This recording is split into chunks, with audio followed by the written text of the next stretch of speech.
ओम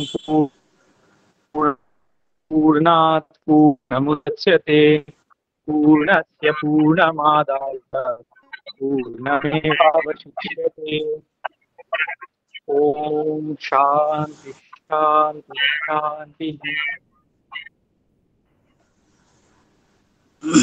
হুম আমরা এই পর্বে ভূমিকার আলোচনা, তারপরে সাধারণ পরিচয়, তারপরে আমাদের প্রস্তাবনা এবং যে শান্তি পাঠ, শান্তি মন্ত্র, সেই সম্পর্কে আমরা পূর্ব আলোচনায় আমরা পড়েছি। আজ থেকে আমাদের মন্ত্রের পর্বটি শুরু হবে। গ্রন্থারম্ভ যে জায়গাটা, তো এই 18টি মন্ত্রের কতগুলো পর্ব রয়েছে, 3টে পর্ব উনি ভাগ করেছেন। তার একটা ওভারভিউ আমরা পেতে পারি এরকম ভাবে যে 18টি মন্ত্র 18টি মন্ত্র 3টি পর্বে ভাগ করা আছে। একটি হচ্ছে প্রথম পর্ব হচ্ছে 1 2 3 4 5 6 7 8, এই 8টি মন্ত্র দিয়ে প্রথম পর্ব। 9 10 11 12 13 14,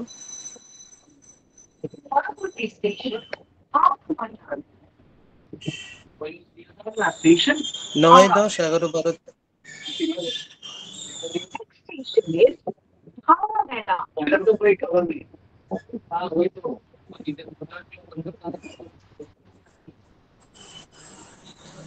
9 10 11 12 13 14 এই মন্ত্রগুলোকে নিয়ে হচ্ছে দ্বিতীয় পর্ব। আর তৃতীয় পর্বে হচ্ছে শেষের পর্বে হচ্ছে 15 16 17 18। তো মন্ত্রের বিভাগটি করার যে মূল উদ্দেশ্য হচ্ছে যে 1 2 3 4 5 6 7 8 এটির মধ্যে আবার দুটি ভাগ করা যেতে পারে। একটি হচ্ছে 1 2 3, এই 3টি মন্ত্রগুচ্ছকে নিয়ে। আর তারপরের 5 6 7 8 যে মন্ত্রটি আছে সেখানে তার স্বরূপ লক্ষণ এবং তটস্থ লক্ষণের সম্বন্ধে বলা আছে। তো এই 1 2 3 এবং 4 5 6 7 8 এই টোটালটিকে নিয়ে সম্পূর্ণ মন্ত্রে আমরা ঈশ্বর, আত্মা এবং জগতের যে অনন্য সম্বন্ধে নিরূপণ, সেইটি নিয়ে আমাদের প্রথম পর্ব হলো। দ্বিতীয় পর্বে আমাদের 9 10 11 12 13 14 এই মন্ত্রগুলোতে ঈশ্বরের যে যুগপৎ অক্ষর এবং অন্তর্যামিত্ব, এই দুটি ধর্মের প্রকাশ আছে সেখানে। এবং এই দুটি বিভাগের উপরে জোর দিয়ে যে প্রাচীনকাল থেকে যে আলাদা আলাদা ভাবে যে ধরনের দুটি শাখা বা যে শাখা প্রচলিত ছিল বা যে সম্প্রদায় বিরোধের সৃষ্টি হয়েছিল, তার একটা সমন্বয় সাধন করা হয়েছে। আমরা এর আগে সাধারণ পরিচয়ের মধ্যে ভোগ এবং ত্যাগ, শ্রেয় এবং নিঃশ্রেয়স বা অসৎ এবং সৎ, এই যে দুটি তত্ত্বের যে সম্প্রদায়ের, নানা রকম সম্প্রদায়ের যে বিরোধের কথা আছে, প্রচলিত আছে, সেটির সমন্বয়ের একটা করার চেষ্টা বা সমাধান করার চেষ্টা আছে এই এই এই পর্বটিতে, দ্বিতীয় পর্বটিতে। এবং তৃতীয় পর্বের মধ্যে আছে যে 4টি মন্ত্র, সেই 4টি মন্ত্রের মধ্যে প্রথম দুটি মন্ত্র হচ্ছে পূষার কাছে, আর পরেরটি হচ্ছে অগ্নির কাছে, এটি প্রার্থনার মন্ত্র। তো এইরকম মন্ত্র নিবন্ধনে এই 18টি নিবন্ধিত 18টি মন্ত্র নিবন্ধিত হয়ে আছে। প্রথমে পর্বে ঈশ্বর, আত্মা, জগতের অনন্য সম্বন্ধের কথা, তারপরে ঈশ্বর, জগৎ এবং ঈশ্বরের যে শক্তি জগতে, তার মধ্যে দিয়ে এই 3টি তথ্যের মধ্যে দিয়ে সমস্ত সম্প্রদায় বিরোধী যে বিভিন্ন মতামত, সেই মতামতের একটি সমন্বয় প্রয়াস করা। আর তৃতীয় পর্বে হচ্ছে প্রার্থনা মন্ত্র, যে প্রার্থনা একটা অগ্নির কাছে এবং পুষ্পার কাছে। 1 আর 3-এর মধ্যে যেটা বলছিলাম যে 1 2 3, এই 1 আর 2 আর 1 আর 3, এই 3টি মন্ত্র দিয়ে প্রথম দুটি মন্ত্রের মধ্যে আমরা কি পাচ্ছি? ওনার দৃষ্টিতে জীবনের দর্শনের একটা পূর্ণায়ত রূপরেখা আমরা এর মধ্যে পেয়ে যাই। ঈশাবাস্যামিদং সর্বং যৎকিঞ্চ জগত্যাম জগৎ, এই যে প্রথম মন্ত্র, সেই মন্ত্রের মধ্যে যে মূল কথা তিনি এভাবে বার করেছেন যে ঈশ্বর দ্বারা সমস্ত জগৎকে উদ্ভাসিত দেখতে হবে, সবকিছুকে তার প্রসাদ রূপে ভোগ করতে হবে, অলুলুপ হয়ে, অর্থাৎ লুব্ধতাকে বাদ দিয়ে ত্যাগে প্রতিষ্ঠিত থেকে, আর শতায়ু হয়ে শতায়ু জীবনের উল্লাস নিয়ে কর্ম করে যেতে হবে শেষ পর্যন্ত। অর্থাৎ এখানে তার দৃষ্টি, ভোগ এবং কর্ম, মানে দিব্য দৃষ্টি, দিব্য কর্ম এবং দিব্য ভোগের এই যে ত্রিপুটি যে বিভাব, তিনটি বিভাবের সমন্বয়ে প্রথম এবং দ্বিতীয় মন্ত্রকে গ্রথিত করা হয়েছে। তৃতীয় মন্ত্রে আসুরিয়া নামতে লোকা, এই যে মন্ত্রটি আছে সেই মন্ত্রে ব্যতিরেক মুখে আত্মভাবের প্রতিষ্ঠা করে লোকোত্তরণ প্রীতির চরমে বা অতি স্থিতিতে যে কিভাবে আমরা পৌঁছবো তার নিদর্শন ওখানে দেওয়া আছে। তাহলে প্রথম দুটি মন্ত্রের মধ্যে আমরা কি পাচ্ছি? প্রথম দুটি মন্ত্রের মধ্যে পাচ্ছি আমরা আত্মভাবের উল্লাস জিজি বিষয়, অর্থাৎ জীবনজনী প্রযত্নের মধ্যে দিয়ে আমরা যেভাবে আত্মভাবকে উজ্জীবিত করতে পারি ভোগ এবং কর্মের সমন্বয়ে, সেটা আমরা এখানে পাই। এবং সেখানে দুটি দৃষ্টি আমরা পাবো। একটি হচ্ছে দৃষ্টি হচ্ছে ভোগের দৃষ্টি, আর একটা হচ্ছে যে তার কর্মের বিশুদ্ধের দৃষ্টি। মানে ভোগের দৃষ্টি এবং কর্মের বিশুদ্ধির দৃষ্টি দিয়ে এই দুটি মন্ত্রের ব্যাখ্যা উনি করবেন। তো সর্বত্র ঈশের অনুভবের দ্বারা দৃষ্টিকে উদ্ভাসিত করলে ব্যবহারে ভোগ অনুবিদ্ধ হবে ত্যাগের দ্বারা এবং কর্ম হবে নির্লিপ্ত। তাহলে দিব্য ভোগ, দিব্য কর্ম এবং শতবর্ষ, দিব্য ভোগ এবং দিব্য কর্ম এই উভয়ের মধ্যে দিয়ে শতবর্ষ ব্যতীত করা, সেভাবে বেঁচে থাকা এবং দৃষ্টিভোগ ও কর্মের দিব্য রূপায়নের যে জীবিকার সার্থকতা, এইটি ওনার দৃষ্টিতে, মানে শ্রীমৎ অনির্বাণের দৃষ্টিতে প্রথম এক এবং দ্বিতীয় মন্ত্রের সার কথা এখানে। আর বলছেন যে কখনো আত্মবিস্মৃত হলে চলবে না, আত্মবিস্মৃত হতে হতে নাই, আত্মভাবনাকে ঈশভাবনার সঙ্গে যুক্ত করলেই আমরা কি করতে পারবো, সব সময় সেই যে আত্মভাবের উল্লাসকে জিজি বিষয়ে পরিণত করার জন্য কি প্রয়োজন, আত্মভাবনাকে ঈশভাবনার সঙ্গে যুক্ত করে নেওয়া এবং সেই ভাবনাটাকে সবসময় সকলের মধ্যে জাগিয়ে রাখা। তিনি জগতের ঈশান, আমার আত্মা হি অন্তর্যামী মৃতহা, যে বৃহদারণ্যক উপনিষদের একটা রেফারেন্স উনি দিয়েছেন, যার আবেশে আমার দৃষ্টি, ভোগ ও কর্মের দিব্য রূপান্তর এবং জিজিবিষার চরম চরিতার্থতা বা চরম সার্থকতা, তার সামান্য পরিচয় পেলাম আমরা তিনটি মন্ত্রে। এটি একটি স্বাভাবিক একটা ওভারভিউ করছি আমরা। এরপরে যেটা আমরা দেখতে পাই সেটা হচ্ছে 4, 5, 6, 7, 8। এখানে এই মন্ত্রগুলির মধ্যে যে আগের যে তিনটি মন্ত্রে ঈশানের যে পরিচয় আমরা পেয়েছিলাম, তারই সেই পরিচয়ের স্বরূপ এবং তটস্থ লক্ষণের মধ্যে দিয়ে এই পরের 5টি মন্ত্রে আমরা সেইটা পাই। সেটিকে আত্মভাবনার সঙ্গে আমাদের জড়িয়ে নেওয়ার পরিচয় দেওয়া আছে। ঈশ্বর হচ্ছেন একমতার, তিনি এক, তিনি অনির্বচনীয়, একাধারে স্পন্দিত এবং নিষ্পন্দ, অর্থাৎ সগুণ বিশিষ্ট বা নির্গুণ বিশিষ্ট বটে। বিশ্বে যখন তিনি স্পন্দিত তখন তিনি মাতরিষা বা বিশ্বপ্রাণ, আর তারই মধ্যে, সেই ঈশ্বর মধ্যেই বিশ্বের উল্লাস, তিনি কাছে এবং দূরে সর্বত্র রয়েছেন। 5, 6, 7 এই মন্ত্রের মধ্যে একটা সংক্ষিপ্ত সার হচ্ছে এরকম ভাবে যে তাকে জানতে হবে আত্মা বলে, এ জানা জাগ্রতের জানা, আত্মস্বরূপের ভূমিকায় সর্বভূতকে দর্শন করা, আত্মাকে সবার মধ্যে দেখা অন্তর্যামী রূপে এবং পরম উপলব্ধিতে আত্মাকে এবং সর্বভূতকে এক বলে জানা। তাহলে এখানে আমরা তিনটে ত্রিপুটি পেলাম।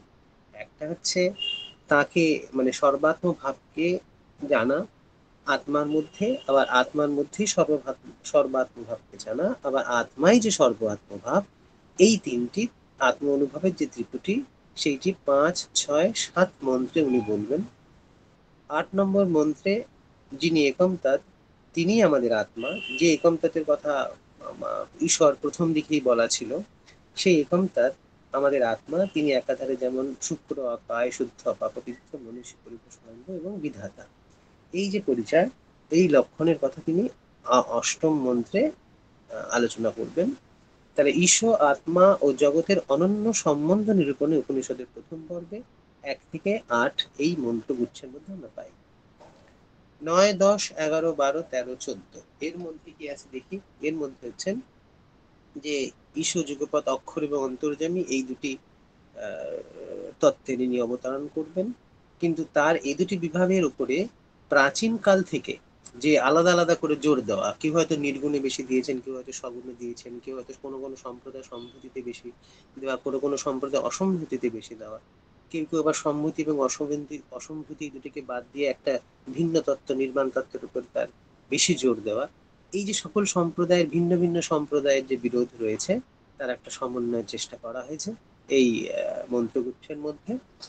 তো এই মন্ত্রগুচ্ছের আবার দুটি ভাগ আমরা দেখতে পাই। সেটা একটা হচ্ছে, প্রথম হচ্ছে 9, 10, 11-র মধ্যে যেটি আছে সেটা হচ্ছে অধ্যাত্ম দৃষ্টিতে, আর 12, 13, 14 যেটা আছে সেটা হচ্ছে অধিবিশ্ব দৃষ্টিতে বা অধিদৈব দৃষ্টিতে।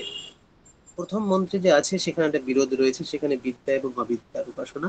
শুধু বিদ্যার উপাসনা করলেই চলবে না, অবিদ্যার উপাসনা করা একসঙ্গে প্রয়োজন। তো সেইটার কথা বলা, যে অবিদ্যার উপাসনা এবং বিদ্যার উপাসনার ফল আলাদা আলাদা, কিন্তু সত্য বলতে দুইয়েরই ফল অন্ধতা, যদি তাদের পৃথক পৃথক করে ধরা হয়। অর্থাৎ বিদ্যার উপাসনা যদি করি শুধুমাত্র, তাহলে সেটাও যেমন অন্ধতা, অবিদ্যার উপাসনা যেমন করি সেটাও সেরকম অন্ধতা। অর্থাৎ বিদ্যার উপাসনা এবং অবিদ্যার উপাসনা আমাকে একসাথে করতে হবে, একই সাথে করতে হবে। তাদের দুয়ের সহবেদন দরকার। তার ফলে অবিদ্যা হয়ে, অবিদ্যা যখন সহবেদন করতে পারি, মানে বিদ্যা এবং অবিদ্যার উভয়ত যুগপৎ যখন সাধন প্রয়োজন হয় বা সাধন যখন করি, তখন অবিদ্যা মৃত্যুতরণ আর বিদ্যা অমৃত সংভোগের উপায় হয়ে দাঁড়ায়। এটি হচ্ছে অধ্যাত্ম দৃষ্টিতে।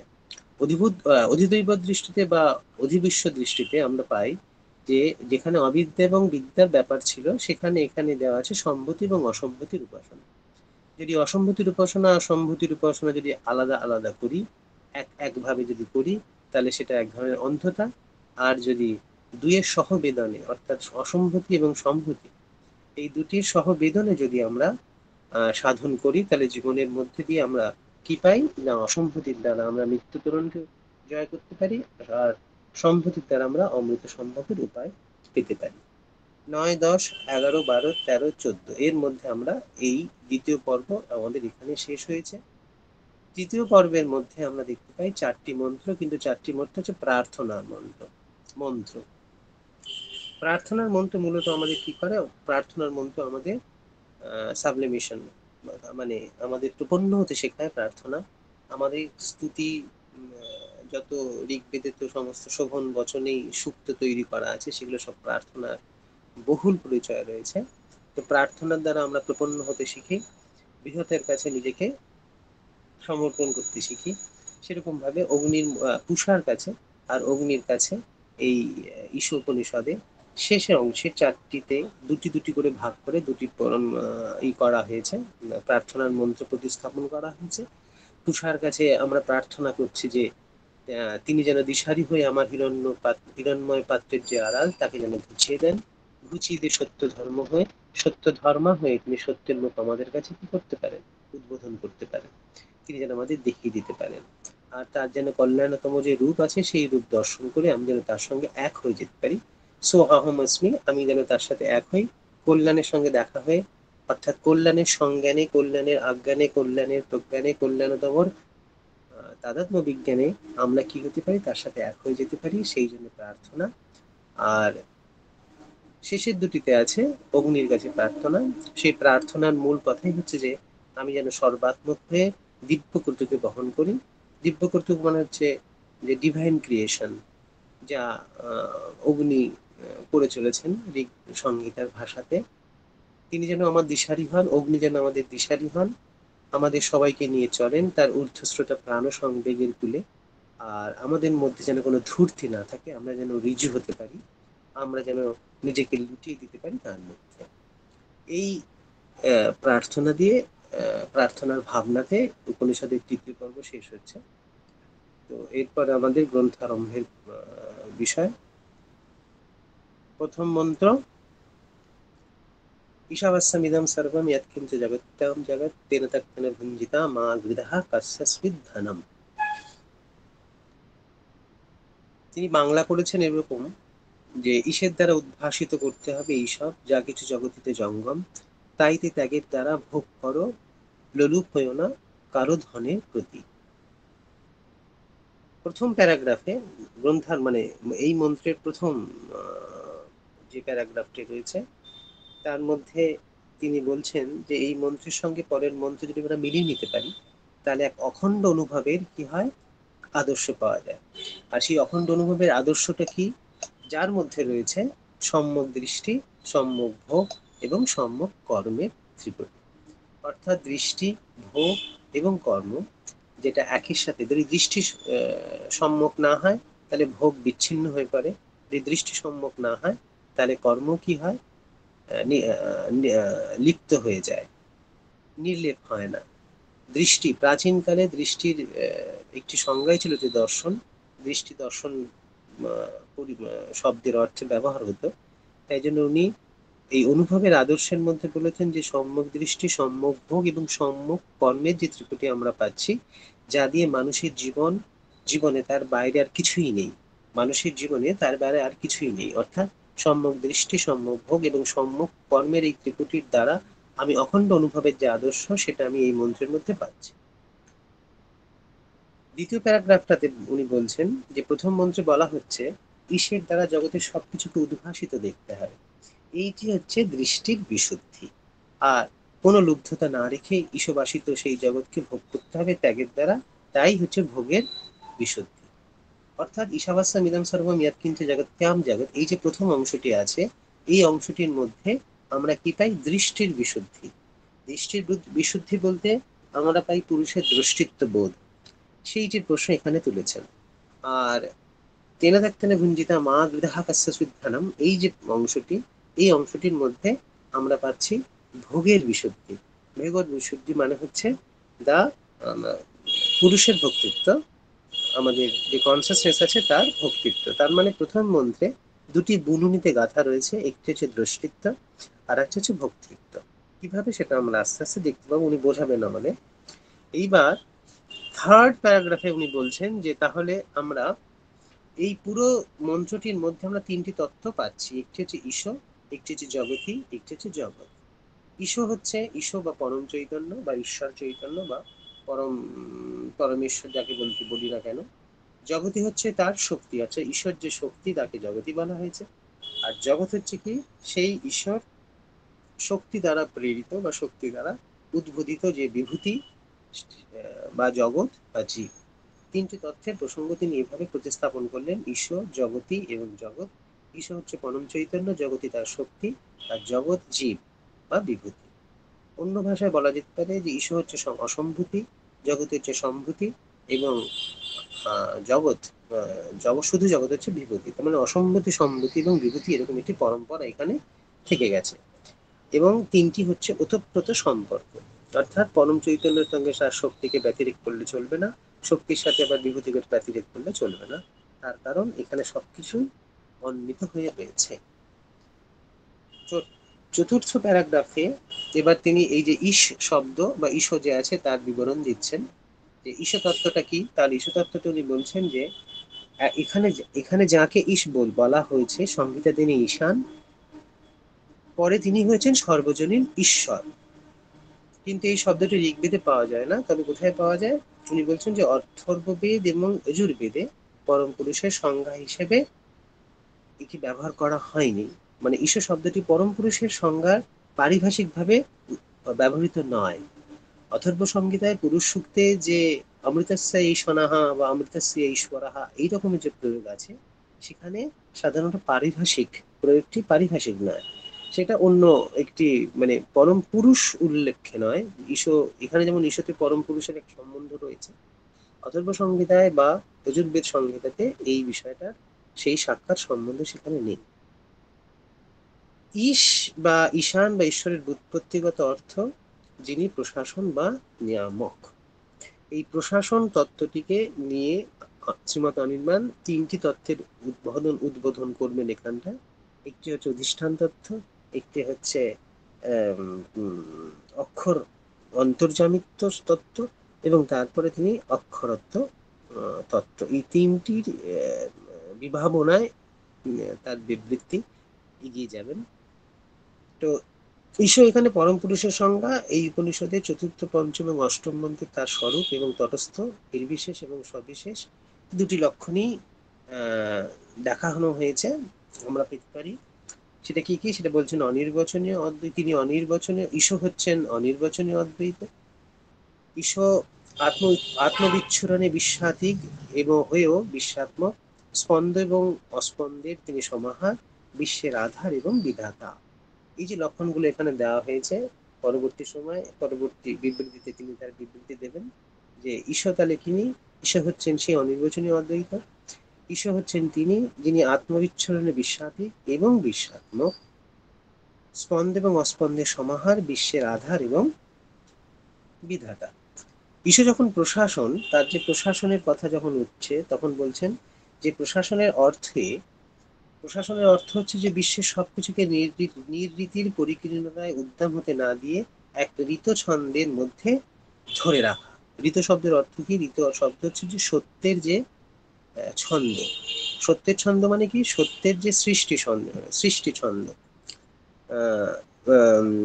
বেদ মীমাংসার যেখানে উনি প্রথম দিকে প্রথম ভাগেই এই ঋত ঋত শব্দের ব্যবহার করে অসম্ভূতি থেকে যখন সম্ভূতিতে 1 থেকে 2, প্রথম অনুভূতি শূন্য, শূন্য মানে শূন্য শূন্য হয়ে রয়েছেন যিনি, তিনি যখন 2 হচ্ছেন, আবার 2 থেকে যখন তিনি বহু হচ্ছেন, অর্থাৎ অসম্ভূতি, সম্ভূতি এবং বিভূতি, এই যে একটা পরম্পরা রয়েছে সৃষ্টি তত্ত্বের, সেইখানে সম্ভূতি থেকে যখন বিভূতিতে যে যে শক্তির দ্বারা বা যে ছন্দের দ্বারা বা যেভাবে যে ইনস্ট্রুমেন্টের দ্বারা বা যে ভাবনার দ্বারা মানে দিব্য ভাবনার দ্বারা তিনি এটাকে তৈরি করছেন, সৃষ্টি করছেন, সেখানে ঋতু শব্দের ব্যবহার করা আছে। সত্যের থেকে যে সৃষ্টির ছন্দ আসছে তাকে আমরা ঋতু বলতে পারি। তো প্রশাসন হচ্ছে সেই, প্রশাসনের অর্থে আমরা বিশ্বের সবকিছুকেই নির্রীতির পরিকীর্ণতায় উদ্দাম হতে না দিয়ে ঋতু ছন্দের মধ্যে ধরে রাখা, এই হলো তার প্রশাসনত্ব। আর সেখান থেকে আমরা কি পাই? সেখান থেকে যখন এটা হচ্ছে বিশ্বের কথা, কিন্তু যখন এটা জীবজগতের কথায় আসছে তখন সেই অন্তর্যামিত্বের একটি ধর্ম বা প্রসঙ্গ আসছে, যে অন্তর্যামিত্ব এই প্রশাসনেরই আরেক রূপ, যিনি সবার অন্তরে গুহাহিত থেকে তাদের গতি প্রকৃতিকে নিয়ন্ত্রিত করছেন, যাকে কেউ জানে না, অথচ সবাই যার শরীর, তিনি অন্তর্যামী। অর্থাৎ শ্রীমৎ অনির্বাণের যে দর্শন, তার মধ্যে দিয়ে আমরা এর সৃষ্টির এরকম ভাব পেতে পারি যে একটা হচ্ছে আমাদের যে একটা হচ্ছে মানে বিশ্বাতীতে একটা ফেনোমেনা চলছে, প্রপঞ্চ চলছে, তারপরে বিশ্বাতীতের মধ্যে দিয়ে আমরা বিশ্বময় বা বিশ্বভূত পাচ্ছি, এবং তার মধ্যে থেকে আমরা জীবজগৎ পাচ্ছি। তাহলে জীবজগতের মধ্যে একটা আধ্যাত্মিক জগৎ রয়েছে, তাকে জড়িয়ে রয়েছে বা তারকে আবৃত করে রয়েছে আমাদের বিশ্ব বা আমাদের অধিভূত বলা যেতে পারে। তার সাথে সাথে রয়েছে অধিদৈবত, এবং তার সাথে সাথে সাথে রয়েছে অধিযোগ্য। এরকম কতগুলো দৃষ্টি আছে। অর্থাৎ একটা হচ্ছে জীবজগৎ, তারপর হচ্ছে বিশ্ব, তারপর হচ্ছে বিশ্বাতি। এরকম যে 3টি খুব ঘুরে ফিরে আসে দর্শনে। তো প্রশাসন হচ্ছে কোথায় আমাদের, সেটা হচ্ছে অধিদৈবত দৃষ্টিতে আমরা বিশ্ব এবং বিশ্বাতীতের মধ্যে এটা পাই। আবার সেই শক্তি যখন আমার জগতের মধ্যেই চলে আসছে, জীবের মধ্যে চলে আসছে, তখন আমরা সেটা পাই অন্তর্যামিত্ব শক্তি হিসাবে, যে কিনা গুহায়িত হয়ে আমাদের অন্তরের মধ্যে থেকে আমাদের প্রচোদিত করছেন। তো এই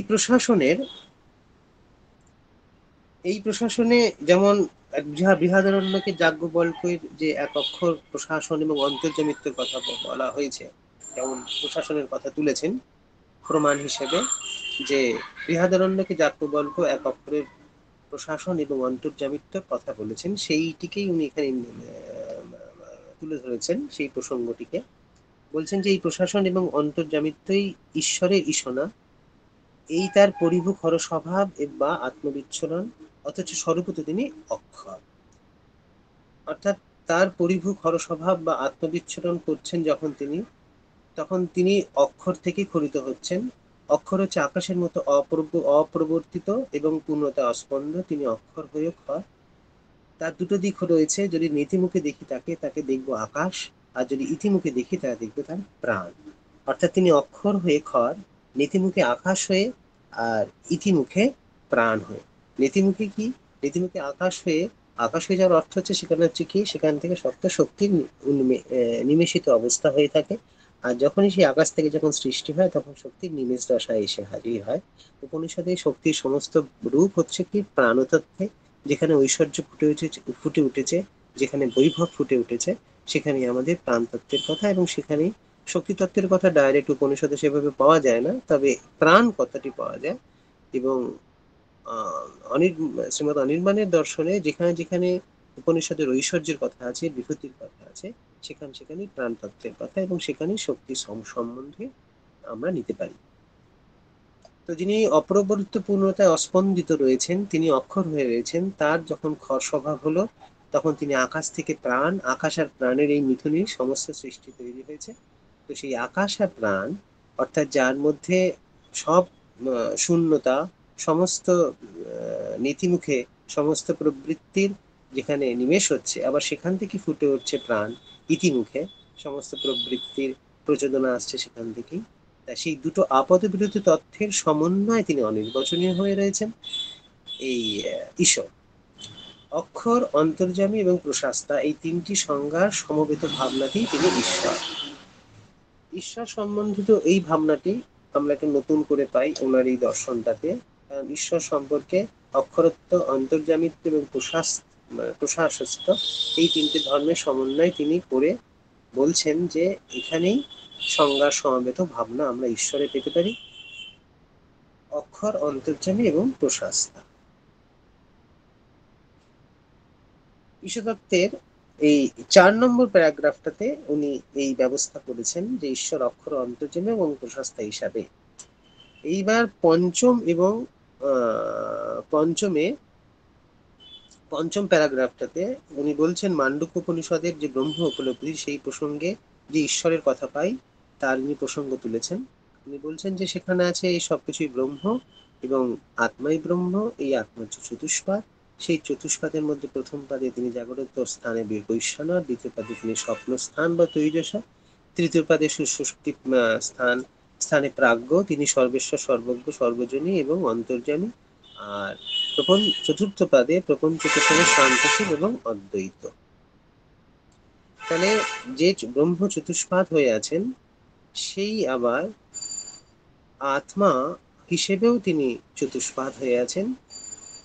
ব্রহ্ম হিসেবে চতুষ্পাদ, আত্মা হিসেবে চতুষ্পাদ। সেখানে উনি বলছেন যে প্রথম পাদে বহিঃপ্রজ্ঞতায় তিনি সহস্র শীর্ষ, সহস্র আক্ষ, সহস্রপাদ এবং বিরাট পুরুষ। দ্বিতীয় পাদে তিনি অন্তঃপ্রজ্ঞতায় তিনি সর্বাগ্রবর্তী ভূতপতি হিরণ্যগর্ভ। তৃতীয় পাদে তিনি প্রজ্ঞান ঘনতায় অমৃতত্বের ঈশ্বর, আর সবকিছুকে ছাপিয়ে চতুর্থ পাদে সব ছাপিয়ে তিনি চিদ্রূপে তিনটি অনুসৃত হয়ে রয়েছেন। এখানে চতুষ্পাদ বলতে শুধুমাত্র চতুর্থ পাদকে বোঝানো চলবে না। উনি বলছেন যে সমস্ত এই প্রথম পাদ, দ্বিতীয় পাদ, তৃতীয় পাদ এবং চতুর্থ পাদ, এই 4টি বিভাগকে নিয়েই তিনি চতুষ্পাদ ব্রহ্ম। শুধু চতুর্থ পাদ ব্রহ্ম নয়, 4টি পাদ মিলিয়ে চতুষ্পাদ বা 4 পদে পূর্ণ ব্রহ্ম। বস্তু হতে চিৎ,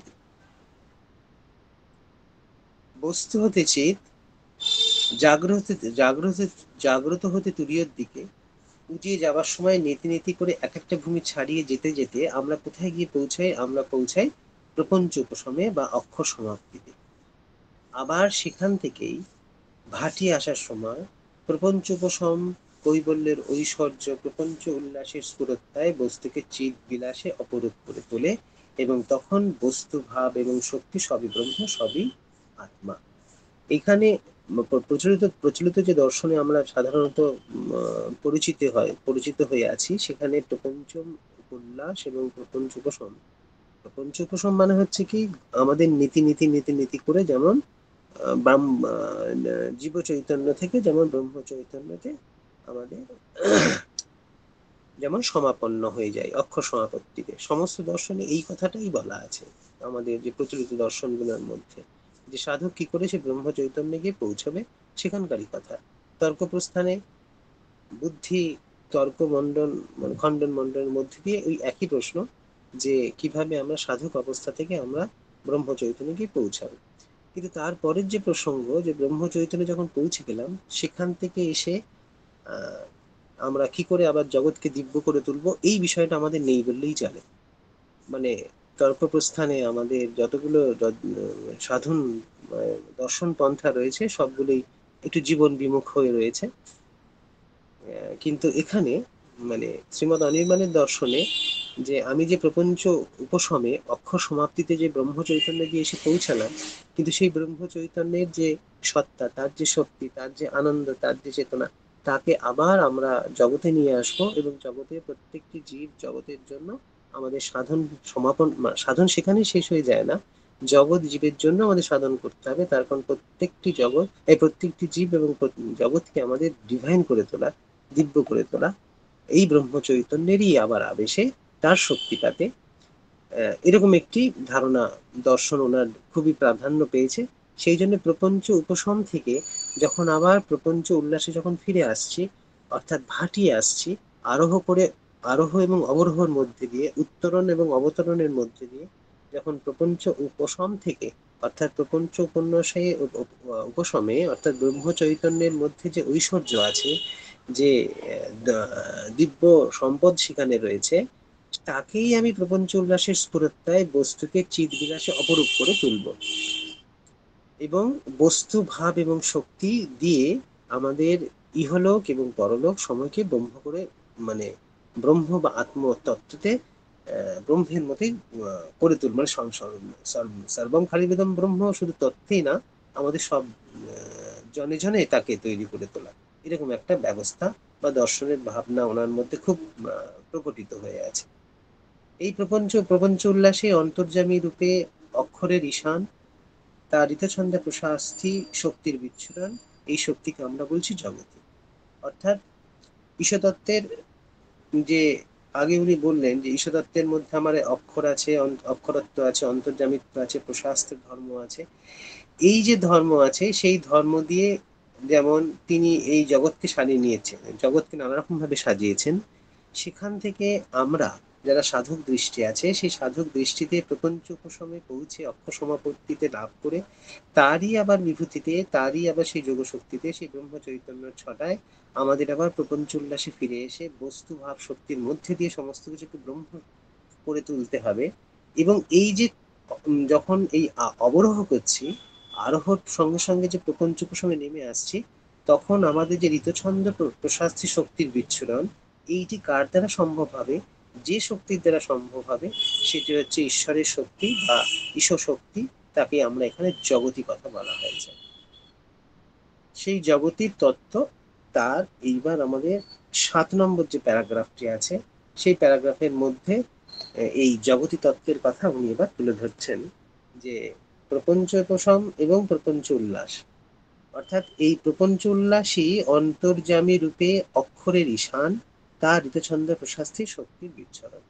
আমরা আরোহতে বা উত্তরণে যখন আমরা ব্রহ্ম চৈতন্যে বা অক্ষর সমাপত্তিতে গিয়ে পৌঁছালাম, সেখান থেকে যখন আবার ফিরে আসছি, কারণ সমাধিতে তো সারাদিন যেমন ঠাকুর বলতেন যে সুরের নিতে থাকা যায় না, আবার ফিরে আসতে হয়, তখন আমি আমার প্রাকৃত চেতনাকে চেঞ্জ করে দিয়ে ব্রহ্ম চৈতন্যের মধ্যে দিয়ে সমস্ত কিছু ডিভাইন করে তোলা, এই প্রপঞ্চ উল্লাসে, সেটা কার দ্বারা সম্ভব হবে?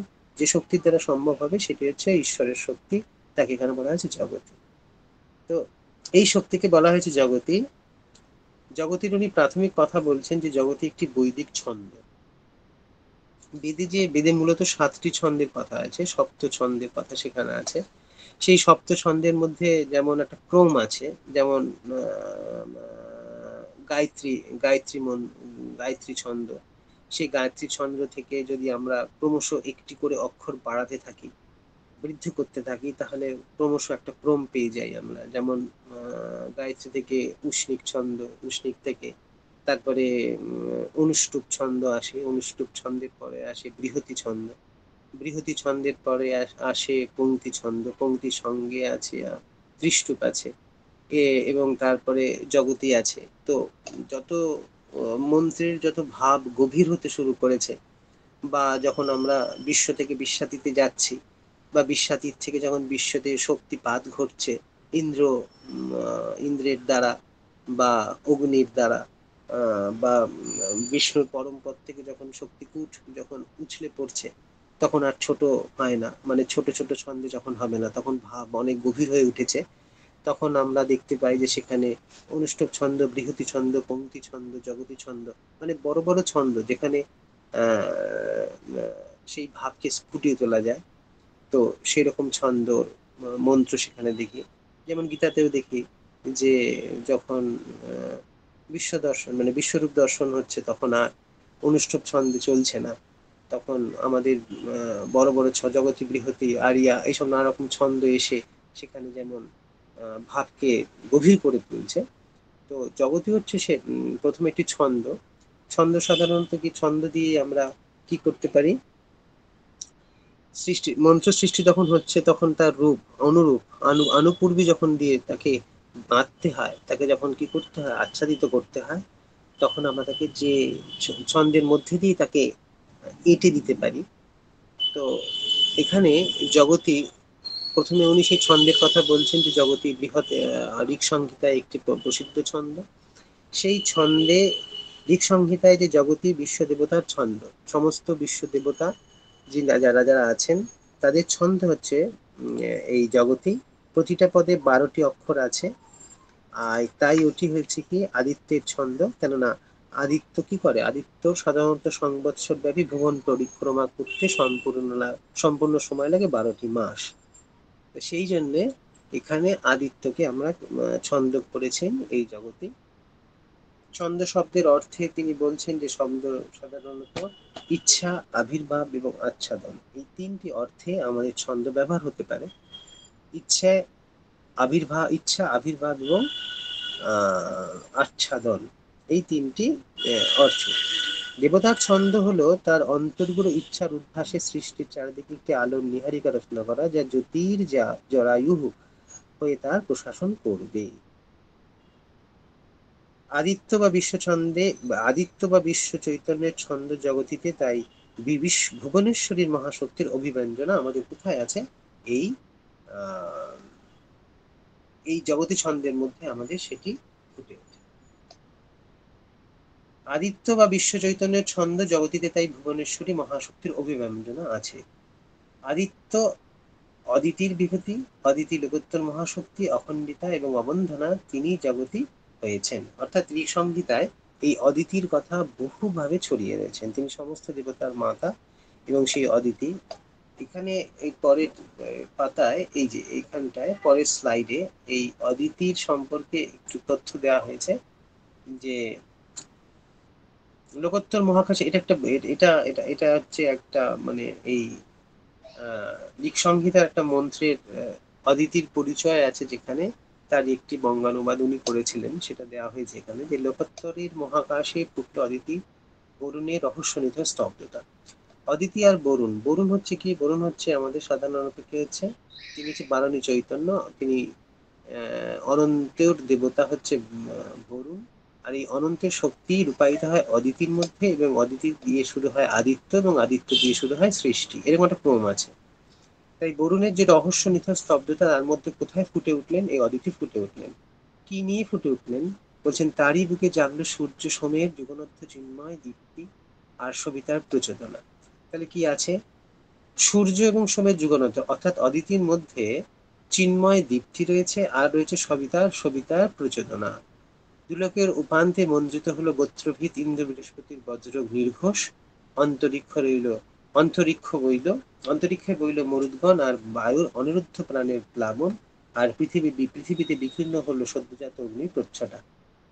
এই যে মন্ত্রটি আছে, মানে যে মন্ত্রের উনি এখানে বঙ্গানুবাদ করেছেন, সেখানে একটা সৃষ্টিতত্ত্বের কথা বলা রয়েছে এখানটায়। তো সেই সৃষ্টির ক্ষেত্রে অদিতি একজন অপরিহার্য মহাশক্তি, তিনি আদ্যা শক্তি, সমস্ত শক্তির তিনি। আমাদের যে চারখানা যে ফোর্স আছে, সাধারণত চারখানা যে আমরা ফোর্স পাই, আপাতত আমাদের ফিজিক্সে পাই, যে strong nuclear force, weak nuclear force, gravitation আর ইলেকট্রোম্যাগনেটিক ফোর্স। এই চারটির মধ্যে যে মানে সারা পৃথিবীতে যে ইউনিফিকেশনের কথা চলছে, যে ইউনিফিকেশন অফ দ্য ফোর্স, সেই ইউনিফিকেশনের ফোর্সের যে প্রাচীন যে থিওরি, সেই থিওরি আমাদের এই